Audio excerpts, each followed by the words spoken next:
باب ما جاء في السحر. وقول الله تعالى: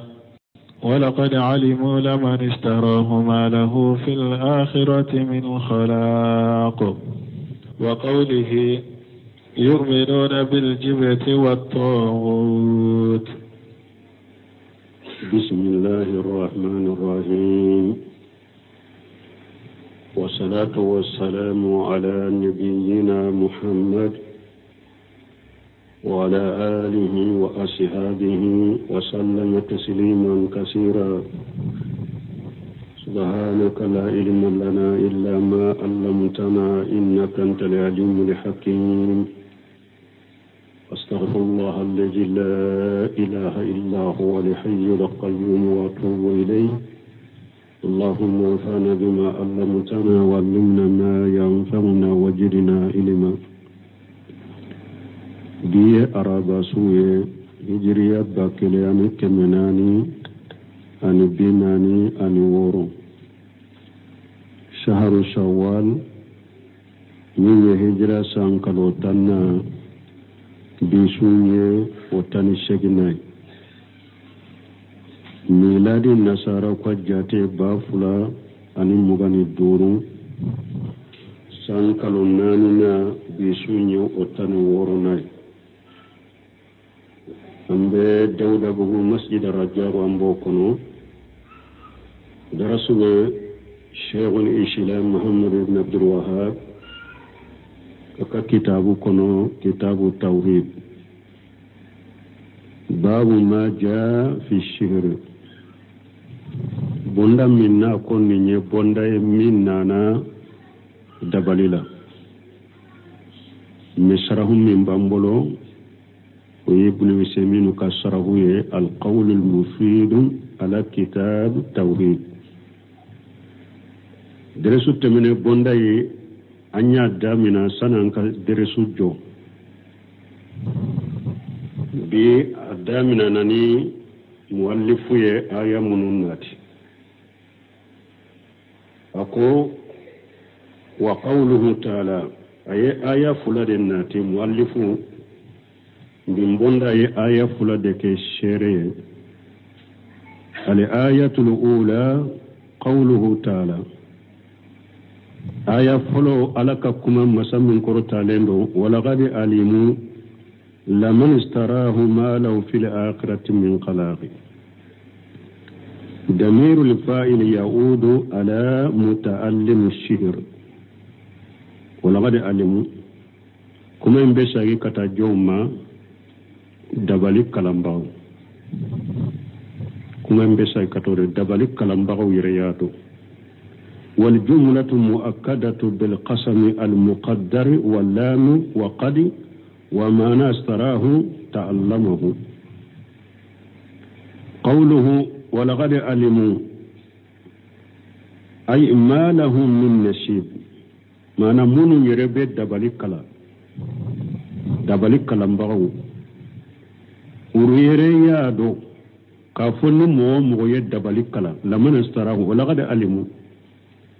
dabalik kalam bagaw yere yaado ala ye kumay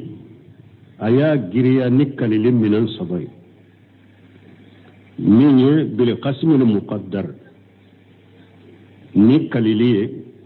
foli akono wallami anillamu wa qadi ani qadi mana wallahi ala ko ale kalela munum be dabalik kala uyere ya do la man istarahu konni mo min ye dabalik kala no seminu ko astarahu ay ta'allamahu dabalik kala mbago yere ya do wallahu yere ya do konni mo min ye dabalik kala ma lahu fil akhirati min qalaqi ko yawmal qiyamah don ni yorotiye dabalik kala mbago yere yodo ودياتو كو اي ما له من نشيد ويريا دو كل مغمن يدبل كلا كن يروتي الاغرى وكل من ليس له في الاخره من قلاق فمقتداه ان عمله هابط باطل او مغفنا نيني يروتي الاغرى سرتي الاغرى ني يروتي الاغرى alla ñini ye muñe i ka baaraw ciñalende do i ka baaraw ciñalende do i ka baaraw ye baara ciñalewunde lakin imma an yantafiya nashibu intifaa kulliyan fayakunu l'amalu kufra ni yoro tiye alla ñini ye i ka baaraw ciñalende do mais abbe shaka ke na ko ni yoro tiye de pew o koreye i ka baara ye kafiriya ni laɲini kɛra de ni yoro tiye ni yoro ta tigi yɛrɛ de ye pew lagara o laɲini ye de fa yakunu le amalu kufuran a ka baara in bɛ kɛ kafiriya de ye o la a kafiriya de o la a kafiriyara de aw yantafiya kamalu nasibin fa yakunu fisiga ube ni kewa ala ko ni yoro tiye mana ni yoro dafalen de tiye o be ke sisa i ka baara be ke o la fasiriya ye i ka baara be ke o la fasiriya ye donc nin ye aya fɔlɔ ye dabali kalanbagaw yɛrɛ y'a dɔn ko ni mɔgɔ o mɔgɔ ye dabali kalan ni yoro tiye lagara o suratul bagara ni aya tawsiri la doni kibaganw bɛ u ko suratul bagara ka aya kɔnɔ dabalikɛla ka kafiriya b'a kɔnɔ yɔrɔ jatew la yɔrɔ damadew la ni yɔrɔ b'a la suratul bagara kɔnɔ ni yɔrɔ b'a yira ko mɔgɔ o mɔgɔ bɛ dabali kala ye kafiri de dabali kalanbaga ye kafiri de parce que ala ko dabali kalanbagaw yɛrɛ y'a dɔn ko ni mɔgɔ o mɔgɔ ye dabali kala ni yɔrɔ tiye lahara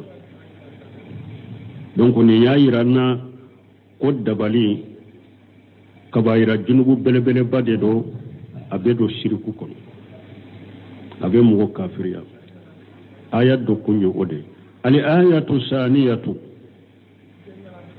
aya filanan qawluhu taala ala ka kuma masa min kɔrɔtalen do yuminuna bilijubuti o ye jɔnw ye aliyahud ay aliyahud yahudiyaw bɛ da jibuti la jibuti ye mun ye ay shihu dabali kama fassaraha umaru ibn khattab komi umaru ibn khattab ya at-tawsiri wala cogomi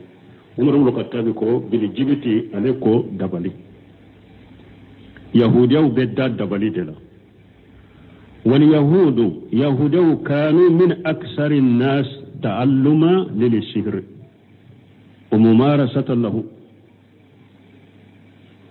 wa mumarasatan lahu yahudaw de tunkara mɔgɔ min bɛ dabali kala ka caya ka tɛmɛ mɔgɔ bɛɛ kan ni mɔgɔ min bɛ baara kɛ ni dabali ye ka caya ka tɛmɛ mɔgɔ bɛɛ kan yahudaw de tun y'o ye yahudaw tun bɛ dabali kala ka caya ka tɛmɛ mɔgɔ bɛɛ kan yahudaw tun bɛ baara kɛ ni dabali ye ka caya ka tɛmɛ mɔgɔ bɛɛ kan wa yadawuna anna Sulaymana alayhi salam allamahum iyyahu utumbe agalon fo ko Sulaymana de ye ulu lakala dabali la wa qad itadaw yahudaw yadara fa shaharu an-nabiy sallallahu alayhi wa sallam yahudaw yaci de nyere dabali labidul bil asam ayaci de dabali qawluhu naqu wa taghut an taghutin أجمع ما قيل فيه ما نقربل من فورة تاغوتي لا ما نمن يا قربل لندو نا فورة تاغوتي كولا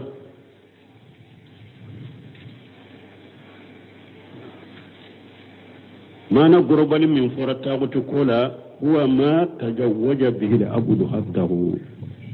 تاغوتي ما نقربل ويدي نجون تمنا حكلا فيمو فينا وتغودي كو تاغوتي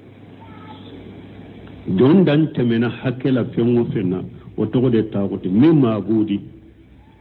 o kera bato fendo de ni temena hakela bato fendo ka bato lila taguti do aw matubu'i ube tugufo aw mutai ube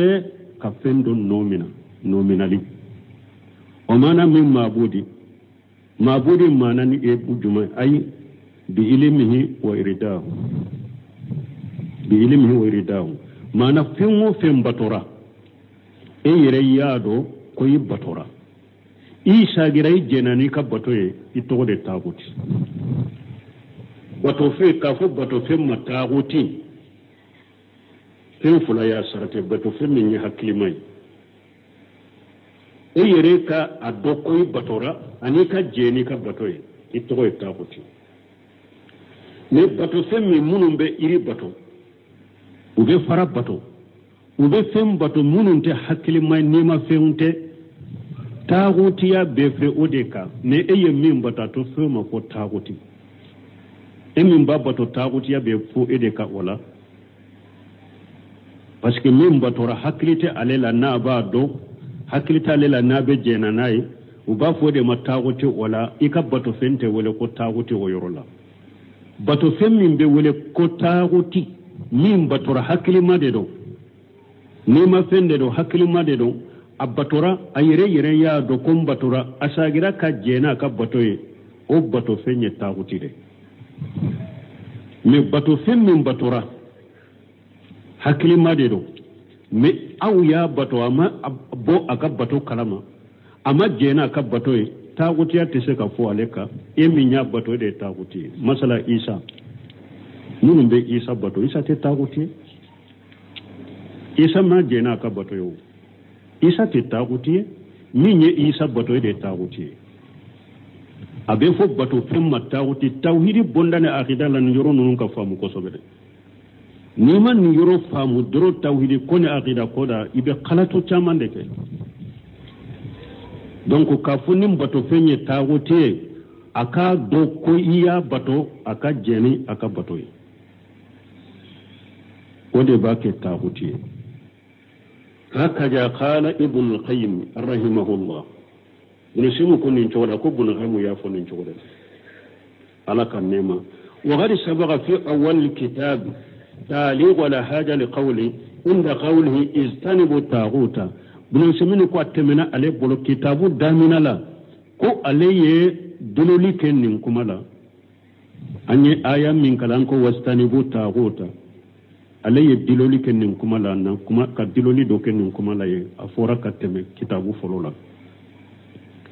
shahidu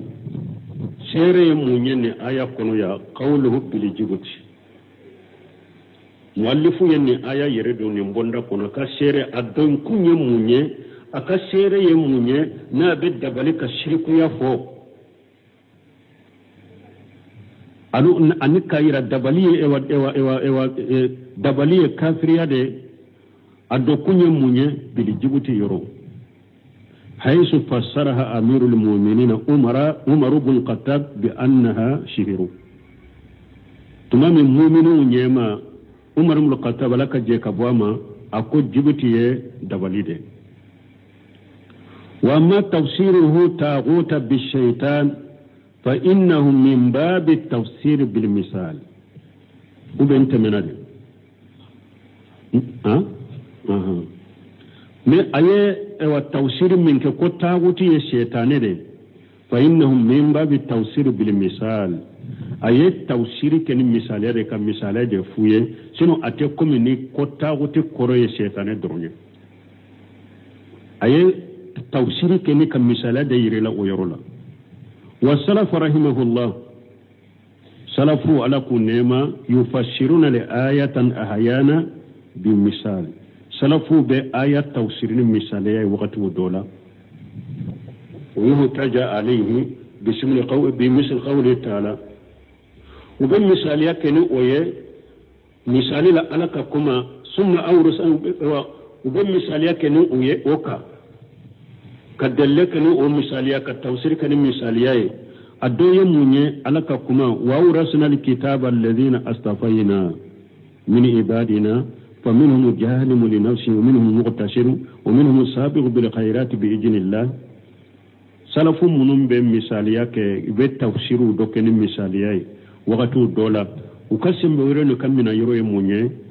ألك آيات توسير قال بعض المفسرين ألك آيات توسير أن يفلك أن آيات من كلا نابي سورة فاتر كنو توسير كلاو دوكو جالم لنفسه الذي لا يصلي إلا بعد خروج الوقت توسير دوكو كو جالم لنفسه كو يجوني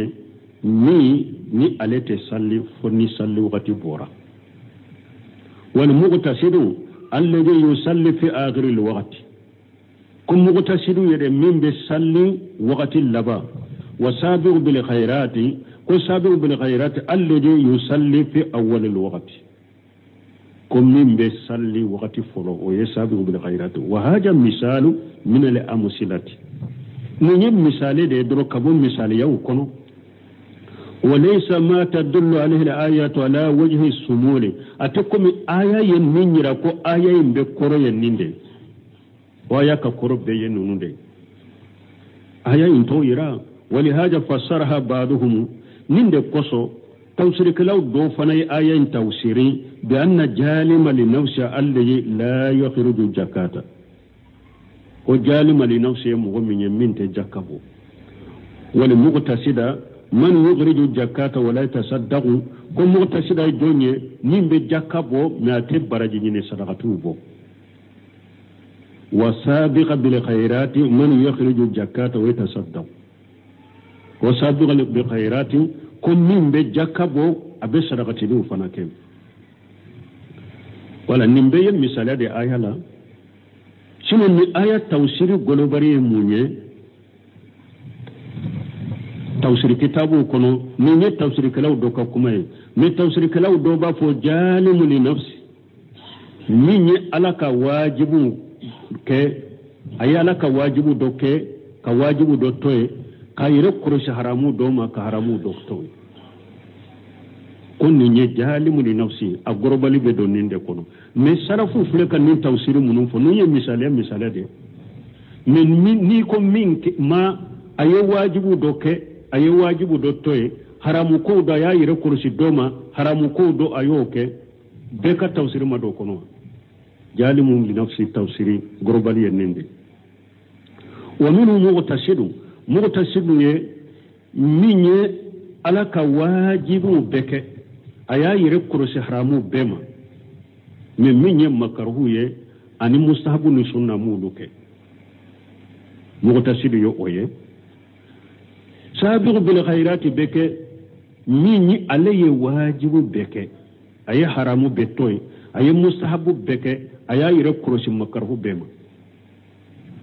سابق بالخيرات نندي أي كتوسير غروبر ينندي مي توسير منو فلك فوسيسا توسير كلاو ينن توسير نونو كني مثاليا دي درو كمثاليا يريلا سلفو تمبننك فتوسير عمر رضي الله أنه لتاغوت بالشيطان توسير بالمثال ni umar bin khattab ye taguti tawsir ko shaytane ayet tawsir keni ka misala de irila dro mana shaytane de taguti mana ni shaytane na nyogono tawsir bi misale ninde shaytane de taguti mana ni shaytane na nyogono ayet tawsir keni misala de لأن الطاغوت أعم من الشيطان parce que taguti gorobalilendo katme shaytane ka taguti ala bolendo ka fengureuta katme shaytane ka minte shaytane droy fal asnam tu'tabaru min at-tawaqit boli ubejate ko taguti donye ka taguti ya katu bato baguma kama qala ta'ala wa abada taguta ani komini alako ani taguti bato law wal ulama wal umara alladhina yudilluna an-nas donke baga munu ni nyema munu no be mugo lafili yu'tabaruna at-tawaqita ubejate ko taguti donke baga fili banti donke baga jogu munu be mugo fili ani nyema jogu munu be mugo fili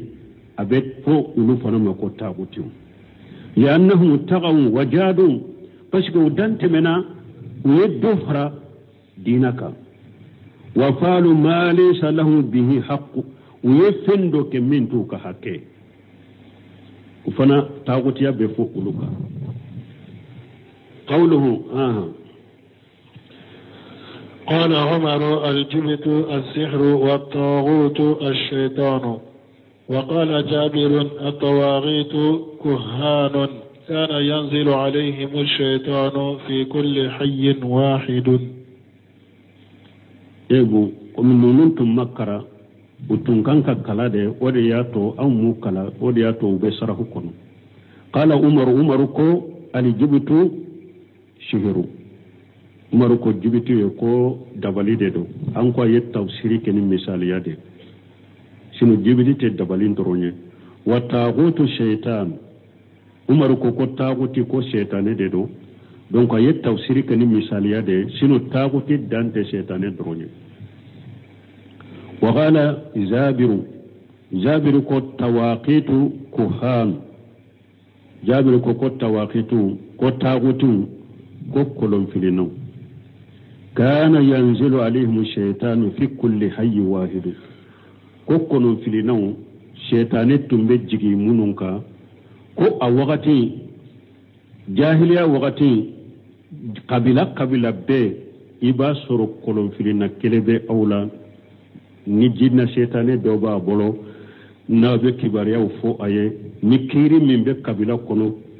kabila tumbe ta kiri tige nin kolona filina de fe kabila kalbala tumbe kolona fila kelembi bolo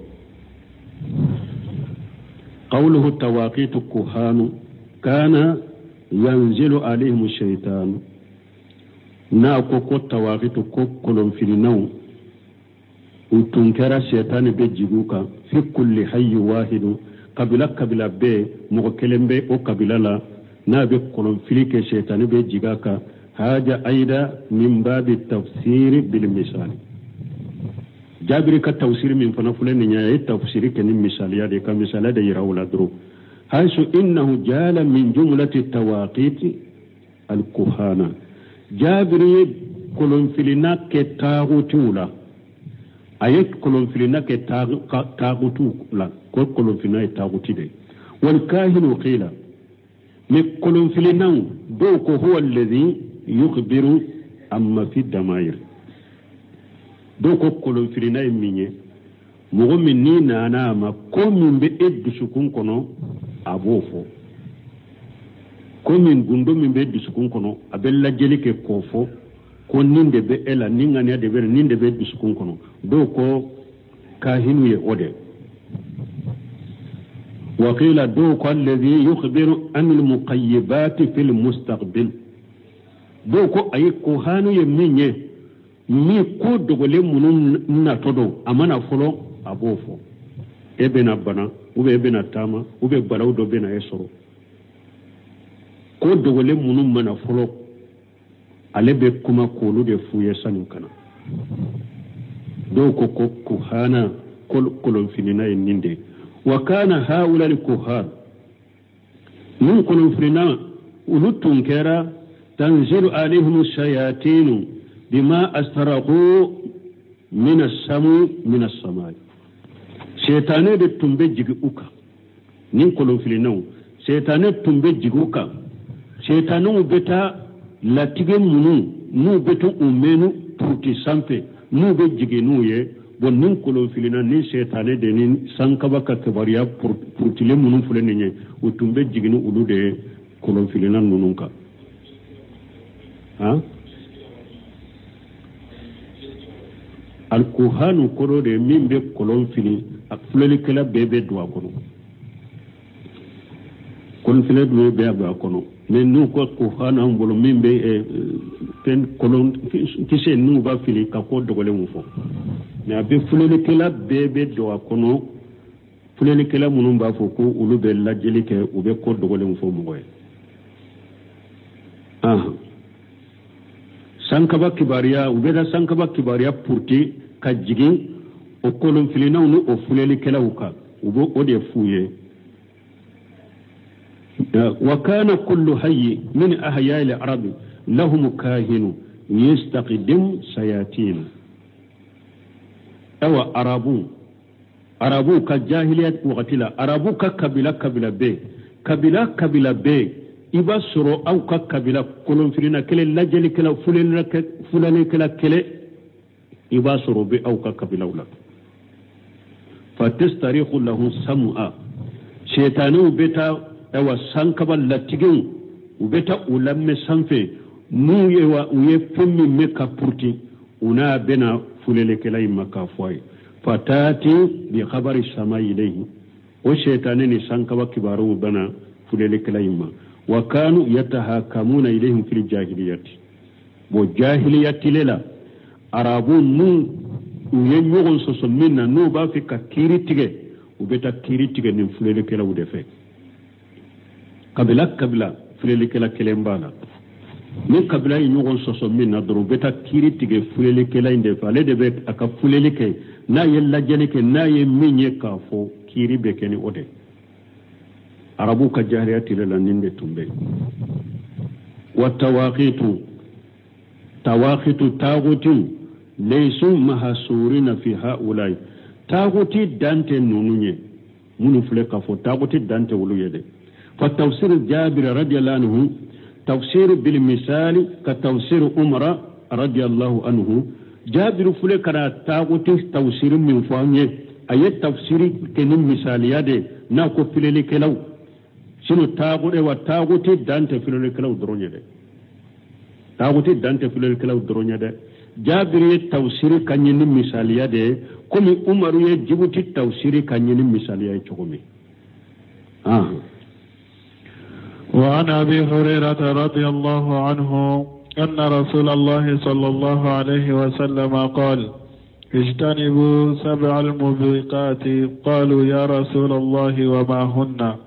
قال الشرك بالله والسحر وقتل النفس التي حرم الله إلا بالحق وأكل الربا وأكل مال اليتيم وتولي يوم الزحف وقذف المحصنات الغافلات المؤمنات.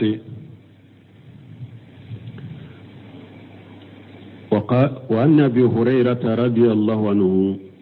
كارثة من أبي هريرة ملك جيكابواما أن رسول الله صلى الله عليه وسلم قال كو ألك تشير لك تنونا كشباكا كو استنبوا 7 الموبقات جيدن كويا يرقلوش كو ولون فلما ko wolon fula dola ke halaki di fendero abe mugo halaki qalu ya rasulullah wa ma kunna sego ko la kacide o ko wolon fula ye jumay qala shirkum billahi ako afolo mushrikiya ka fengure wole ka farala ka fengure bato ka farala ka fulanna wa shihiru anid dabali سبنا وقتل النفس التي حرم الله إلا بالحق أن ننفقلي من كفقلي حرام يراني حكتي ناننا وأكل الربا أني الربا دورنا وأكل مال اليتيم أني اليتيم كان نفل الدوني ويجلنا دورنا ورنا وتولي يوم الجهاد ani domi jahadu donni silamu jamani mu'minu jamani kafiru jama benna jahadula min be boli we worona wolon fulana wa qajf al muhsanat al qafilat al mu'minat anika muso tangale a hakilite jeneyala mu'mini muso ka jeneya ngalonda wala min fenguru fula bi yere dersuta ba yere ambe dore fula qawlu na ko istanibu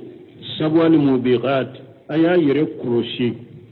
ko wolon fula mannu ube halakili kudo annabi sallallahu alaihi wasallam ansahu alkhalqi lil khalqi kide alaka nabi ni alaka tannak shibaka ale de danfim be mugo konna jelenye kata danfim ma ale kon na jelendo kata damfe makata me damfe mbeka wa kullu shay yadurru an-nasa fi dinihim wa dunyahum yuhajjiruhum minhu thumma fi nabi hada madum torode uka dinala uka jela nyana mayala chidem be hada madum bali wala ولهذا قال استنبوا من دي قصا قايا يرقروشي وهي أبلغ من قوله اتركوا كافو استنبوا ودي balili shelendo adamma kateme na kwayen nintoy لأن الاستنابا معناه أن تكون في جانب وهي في جانب آخر sinaba kore munye manan fuleka ibali minna atoye eka ki fanna balili fenka ki fanna ikana gira layre kay fanna balili kenka ki fanna ninde shere ndo balili la kateme niko nintoye wa haja yasali jumlu bu'da anha bo nimbe munyira ki mabbo balili fenna ki yiro majjanya kabwala wa istanibu ay utruku istanibu kore munye aya toy bal asaddu min mujarrad at-tark mana istanibu kagele kateme toli doron folika li anna li insana qad yatruku shay'an wa huwa qaribun minhu parce que hada madem be sika fende toy me ka surama fa iza qila istanibuhu min nu kuyire kolosama yire mabwama yani utrukuhu mal bodi o korode atoye ka faray ki yoruma janya ka bwama istanu koro yo wode wa qawluhu sab'a al mubiqat nako fi ngolon fula ni halakili fewndo haja la yaqtadi al hasra min tayiranna ko munu ni halakili ko ni udanya ni wolon fulay fa inna hunaka mubiqat ukhra halakili fewro be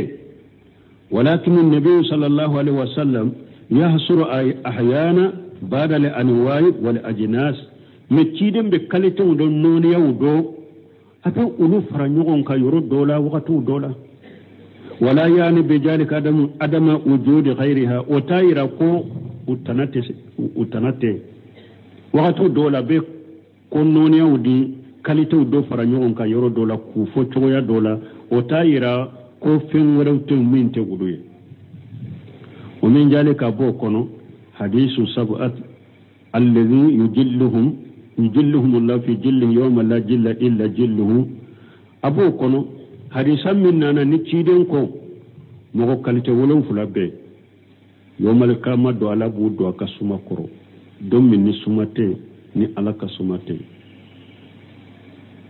fa hunaka ghayruhum min mo woro be do ala ka suma koro min te mo wolon fulayo ulu tanabe be do ala ka suma koro yawmal kama do min to wolon fulay ومثله أن يغنى فنا مثاليا فنا ثلاثة لا يكلمهم الله يوم القيامة ألاكم مغصبة يوم القيامة دو ألا تكمو في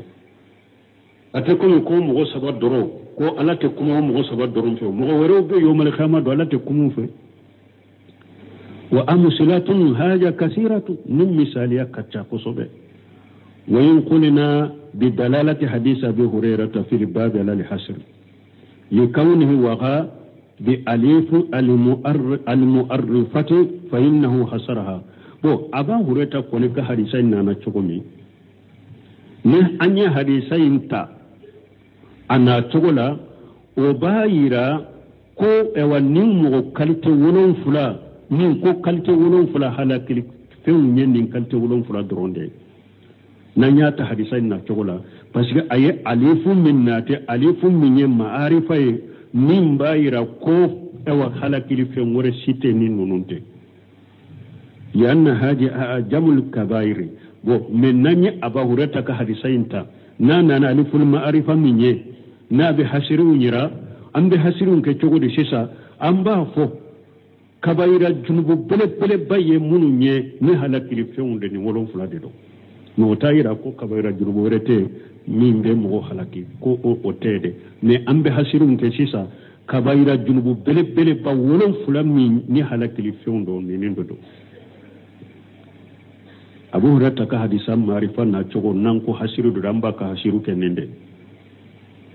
qawluhu qalu ya rasulullah wa ma hunna na ko hadisa kono sebo ko alaka cide ko wolon fula ye jumai kana sahabatu radiyallahu anhum sebo tunkera laka je kabuma ahrasan nasi ala ilmi mu'min kortolonde kata doni nyini ma sebo de tun nyem moy min kortolonde munun kortolonde kata doni nyini ni ma katme mo beka دوني كانون تنبولا كتم بكا والنبي صلى الله عليه وسلم إذا ألقى إليهم شيئا مبهما طلبوا توسيره وتبيينه جيلن تنكرا نا يكو غروبالي دو بلا شيبو كاتي كما غروبالي دو فو شيبو يتي درو وبي أنيني تيدن فاكا فرانفانشا ويدي أكا بانغو ويدي كما دابريلي كما غروبالي نتيدن يوفو شيبو يرو يرو uba nyini sheba ufe uba nyini chiden fe aka faranfansha uye aka bange uye ni yayira ko sheba kortorende tumbe doni nyinina falamma hajjarahum nabi sallallahu alaihi wasallam min as-sabil mubiqati tumami chiden nyubali ko wolon fulam min halakli ko uye qalu zalika uyenni fo li ajal an yastanibuhunna ko chiden ma nin ko wolon fulaye jumaye uyo fode puru yere korosi ko wuron fulay ma cogomi cire nyen kan kunye ode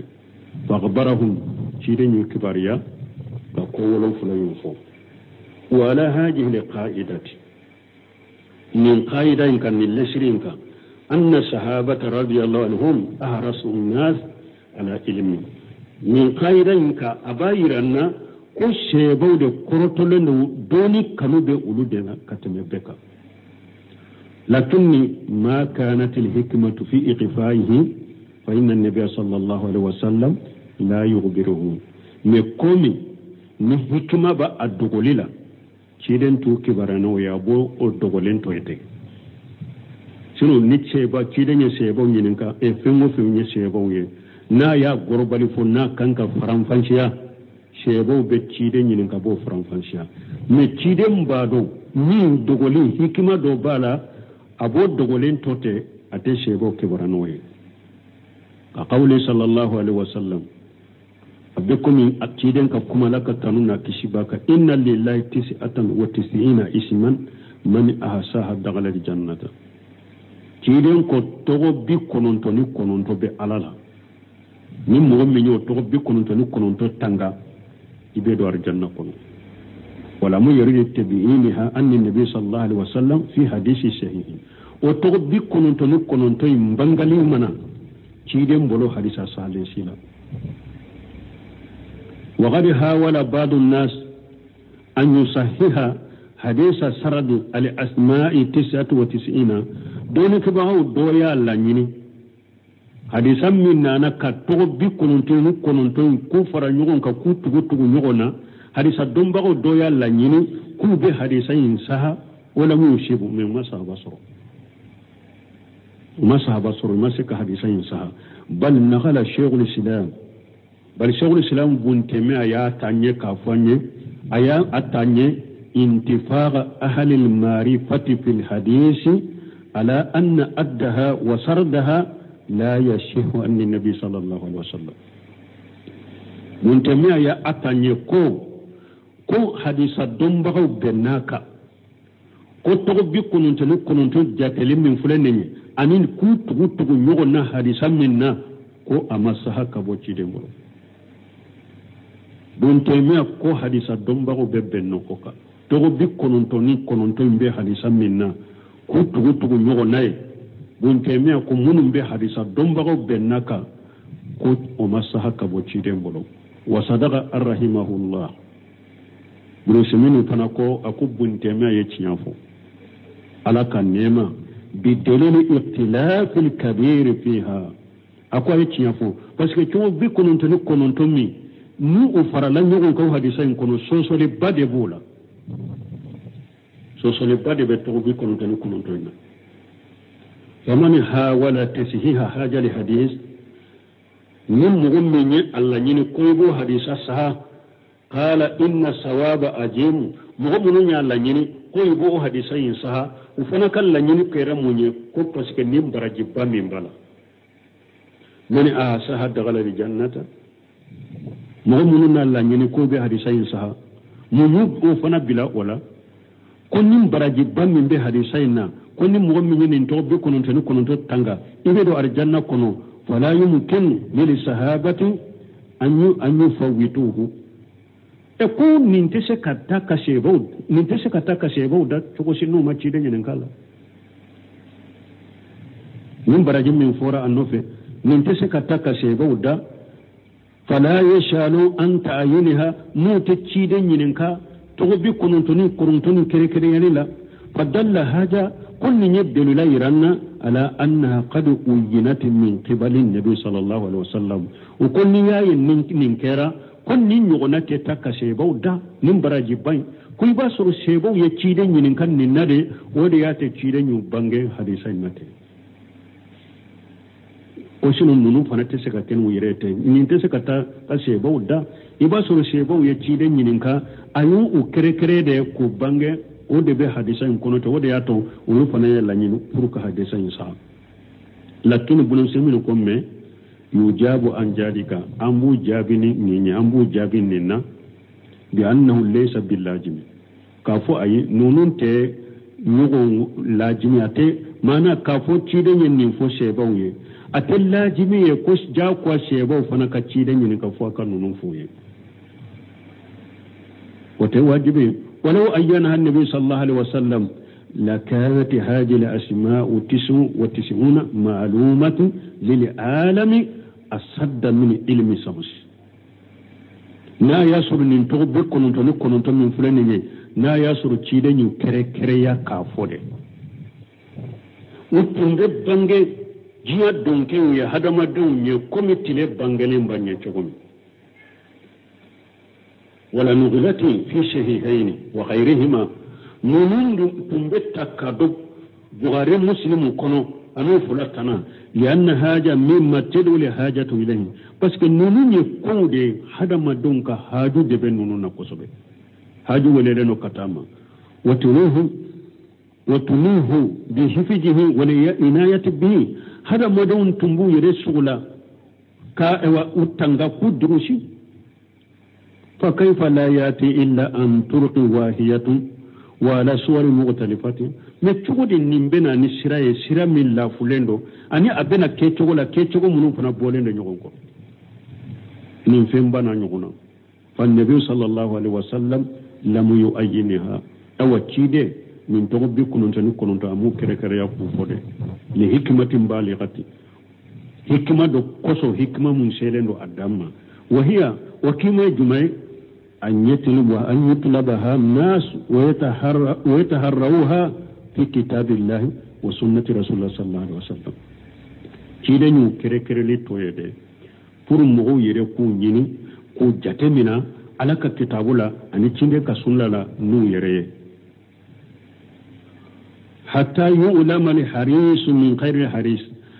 wala mo min kortolendo kata donima ona do kabo mo la mun kortolendo kata donima cide ñu bangali to nindela كما لم يبين النبي صلى الله عليه وسلم ساعة الإجابة يوم الجمعة كم تشيد ناكو جمعة دو أكو وقتي دو بجمعة دونا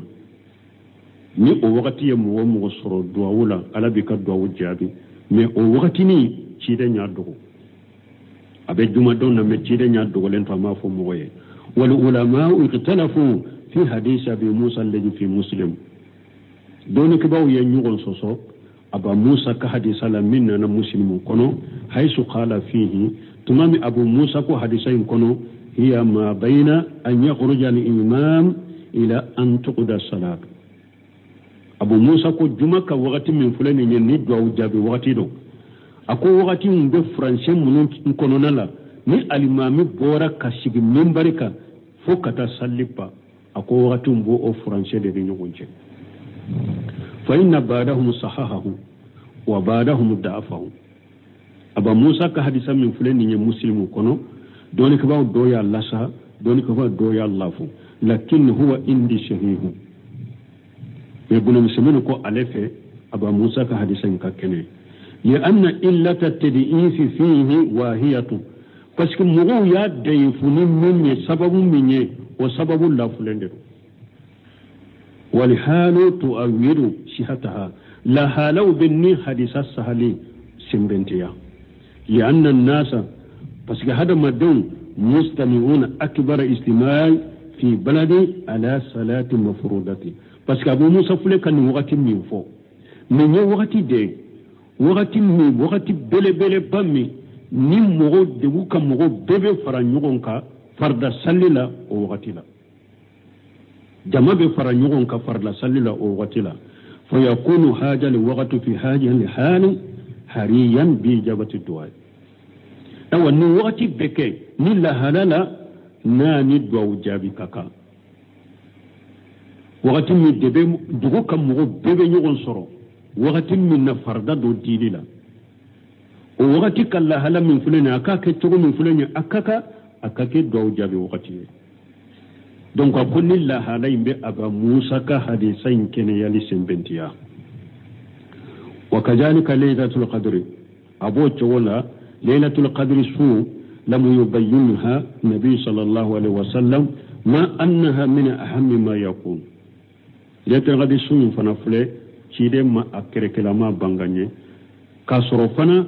fen hamilen do fen min fana ni a kan ka dɔn mɛ ciden ma mɔgɔ ladɔnniya laylatul qadri su fana la a bɛ ɲini ta laban de la wa qawluhu na ko almubiqat almuhlikat